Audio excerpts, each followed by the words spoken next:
Chief minister Revanth Reddy ने मंगल को कहा कि खम्मम टाउन में मनेरू नदी में तूफान कब्जों का नतीजा है।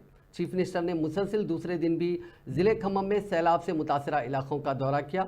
उन्होंने मीडिया के नुमाइंदों से कहा कि वो मनेरू नदी की रिटेनिंग वॉल की बुलंदी में इजाफे के मसले पर तबादला ख्याल करेंगे।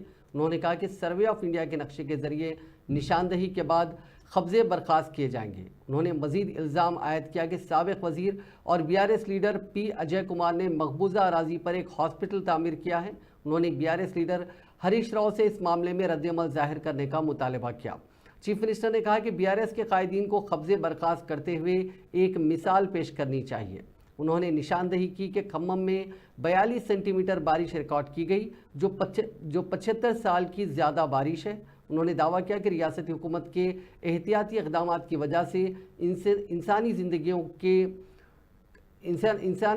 का कम से कम इतलाफ़ हुआ है। चीफ मिनिस्टर, जिन्होंने बादशाह ज़िले महबूबाबाद का दौरा किया, कहा कि रियासती हुकूमत सैलाब से मुतासरा इलाकों के लिए माली इमदाद के ताल्लुक से मरकज़ को मकतूब रवाना करेगी।